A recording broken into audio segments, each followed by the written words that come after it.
यह अपनी पत्नी को धोखा देने के लिए दंडित करने का सबसे अच्छा तरीका है।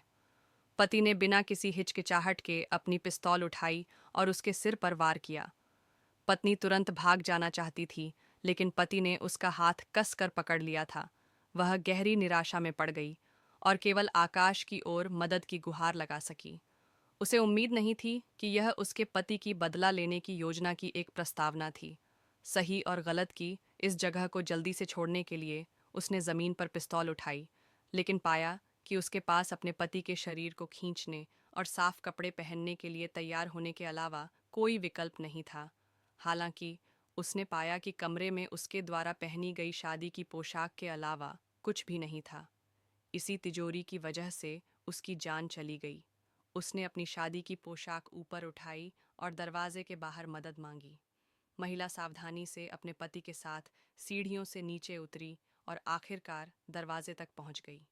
अगर वह इसी तरह चलती रही तो बाहर भारी बर्फ में कोई भी दिखाई नहीं देगा। सौभाग्य से उसे अपना सेल फोन फूलदान में मिला। इसे सफलतापूर्वक चालू करने के बाद वह मदद के लिए फोन करने वाला था। हालांकि लंबे समय तक पानी चलने के बाद महिला पागल हो गई, लेकिन वह केवल उन सभी उपकरणों की तलाश कर सका जो उसे भागने में मदद कर सकते थे। कुआंगटियन को फायदा हुआ और उसने अपने पति की कार को घर में एक बैरल में छिपा हुआ पाया।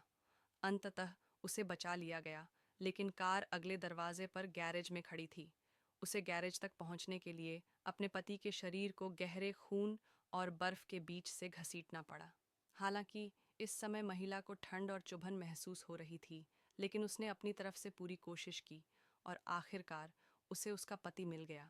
जैसे ही उसने चाबी से कार स्टार्ट की, उसने अपने मृत पति को बोलते हुए पाया कि उसके पति के जीवन की रिकॉर्डिंग उसकी पत्नी और उसके जैविक भाई के बीच की बातचीत में कैद हो गई।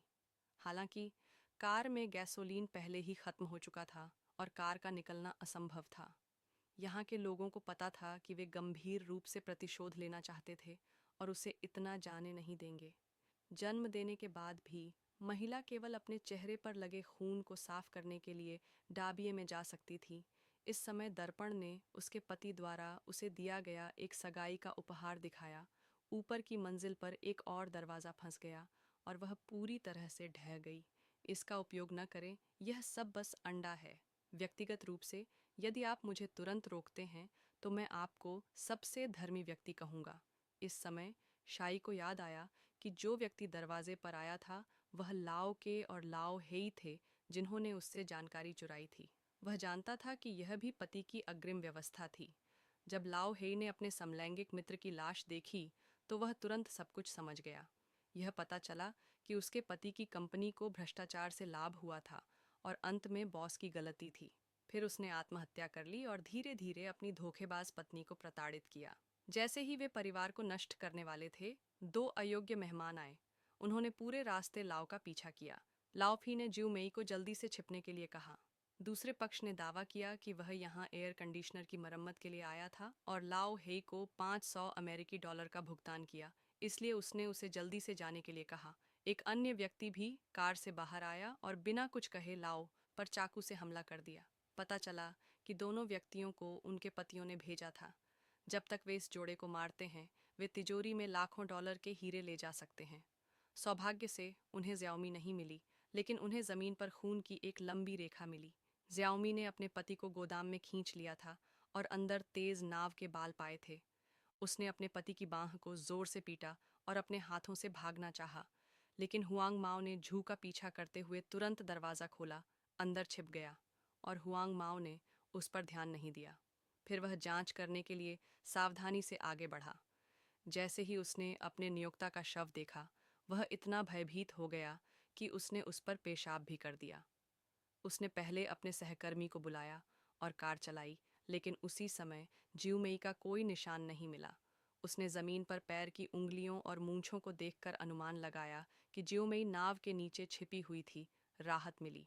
वांग को बीमा मिल गया और हीरा मिल गया और भाग गया, लेकिन तिजोरी खोलने के लिए उसे अपने नियोक्ता की उंगलियों के निशान उधार लेने पड़े। इस समय महिला भाग्यशाली थी कि उसे गैसोलीन का एक बैरल मिल गया, लेकिन हुआंग माओ ने उसे लगभग पकड़ लिया, जो अभी अभी बाहर गया था। सौभाग्य से खून पर्याप्त नहीं था और हुआंग माओ उसके पीछे नहीं था, उसे दूसरी पार्टी के जाने का इंतजार करते हुए पाया। अंत में उसने एक पल के लिए भी अकेले खड़े होने की हिम्मत नहीं की और गैराज में भाग गया। उसने जल्दी से कार में गैसोलीन भरा, लेकिन शोर ने जू फूजी को अभी भी महिला पर ध्यान नहीं दिया। लेकिन उसे एहसास हुआ कि कार अभी अभी हटी है। उसने अपने निचले हाथ से कार के एक टायर को पंचर कर दिया और लगभग वापस आ गए। केवल दूसरी तरफ गोदाम के दरवाजे पर उसने गुप्त रूप से दूसरे व्यक्ति को अंदर देखा। महिला इतनी डरी हुई थी कि वह भाग गई। भाई बियर्ड ने भी अपना हाथ निकाला और हुआंग माओ के करीब गया, लेकिन वह उस कमरे को खोलने ही वाला था जहां महिला छुपी हुई थी। और फिर उन्होंने आराम किया। ये पता चला कि वह मिडिल स्कूल का छात्र था जिसने कार का बटन दबाया था, लेकिन साथ ही उसने यहाँ गैरेज में आए दो लोगों को उजागर किया। और तब उन्हें एहसास हुआ कि उन्हें एक दूसरे द्वारा निशाना बनाया जा रहा है। इसलिए उन्होंने गार्ड की प्रतीक्षा करने के लिए ढाई ये